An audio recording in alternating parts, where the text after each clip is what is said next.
বিসমিল্লাহির রহমানির রহিম। আসসালামু আলাইকুম। কেমন আছেন আপনারা? আশা করি অনেক বেশি ভালো আছেন। আমিও আছি, শুকর আলহামদুলিল্লাহ।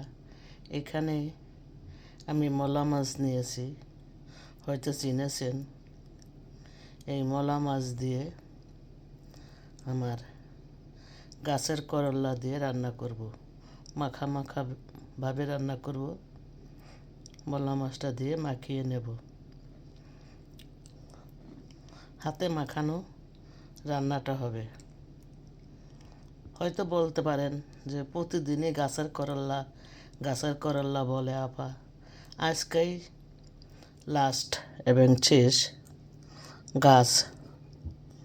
আজ অনেক ঠান্ডা বাইরে, গাছ ঠান্ডায় বরফে একটু বরফও পড়ছে অল্প পরিমাণ, তাতে গাছ নষ্ট হয়ে গেছে।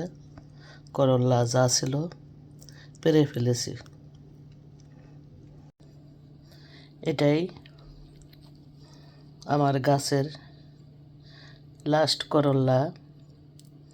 আর যেগুলা ছোট ছোট ছিল সেগুলা ভাজি করার জন্য কুটে নিয়েছি।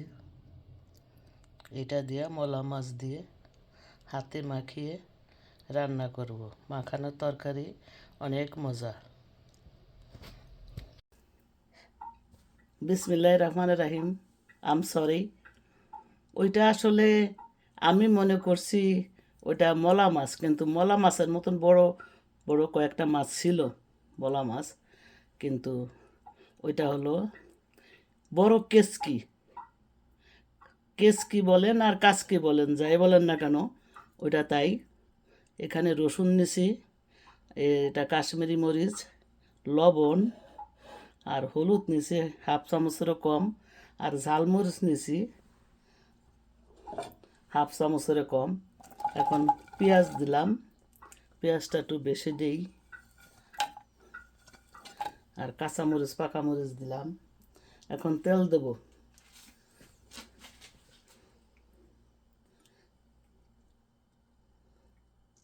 তেলটা তেলটা একটু বেশি দেব।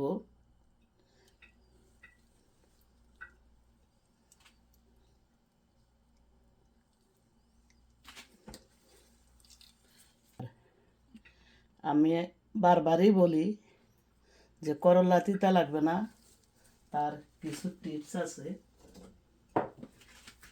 সেগুলা খেয়াল করে দেখবেন। এখন এগুলা ভালো করে মেখে নেব। এটা মাখানো তরকারি।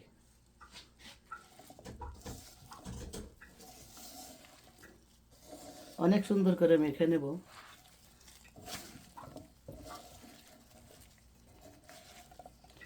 যত এটা ভালো করে মাখবেন ততই তরকারি মজা লাগবে। এটাই মাখানো তরকারির বৈশিষ্ট্য। আমার মা, চাচি, দাদি, নানি তাদের কাছ থেকে শিখছি এভাবে মাখিয়ে রান্না।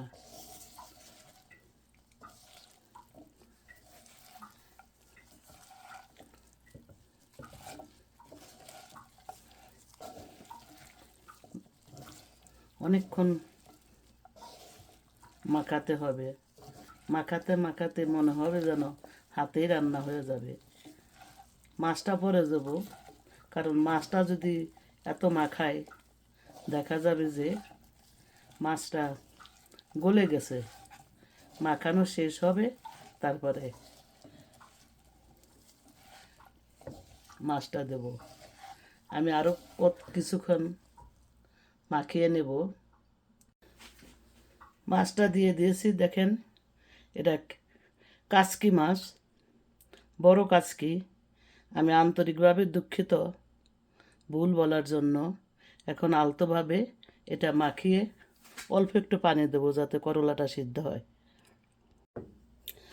আমার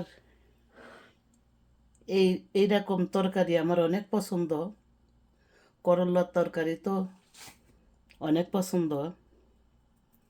এখন অল্প একটু পানি দিয়ে দেব, যেমন হাতটা ধুয়ে পানিটা দেব।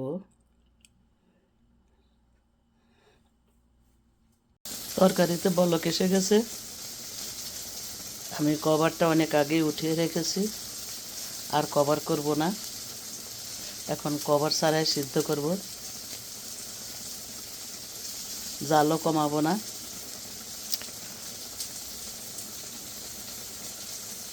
সাথেই থাকবেন।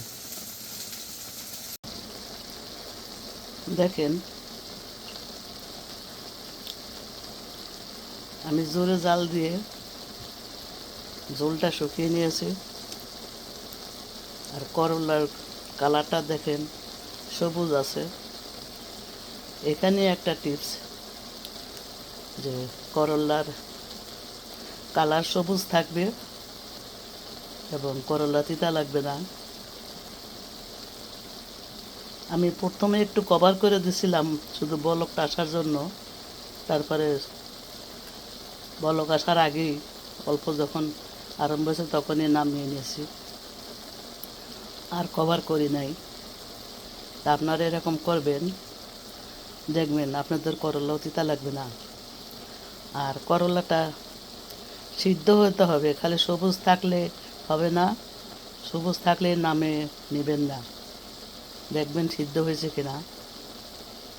আমি কিছুক্ষণের ভিতরে আমার তরকারি নামিয়ে নেব। আমি ধইনা পাতা করল্লায় দেই না, যদি আপনারা পছন্দ করেন দিতে পারেন, কোনো সমস্যা নাই। আমি চুলা থেকে আর নামাবো না, চুলায় সেচ দেব।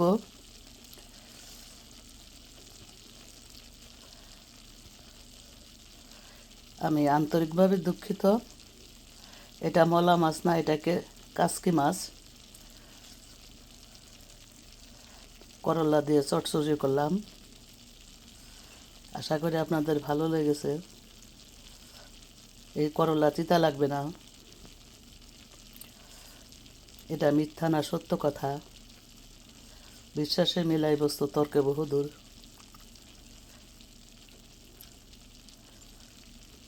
যদি আমার এই সহজ রেসিপি আপনাদের ভালো লেগে থাকে, তাহলে প্রথমে একটা লাইক দিবেন, শেয়ার করে বন্ধুদের মাঝে সাবস্ক্রাইব করার অনুরোধ রইল। আবার হাজির হয়ে যাব এইরকম কোনো সহজ রেসিপি নিয়ে, সাথেই থাকবেন। বাকি আল্লাহ ভরসা। আসসালামু আলাইকুম, আল্লাহ হাফেজ।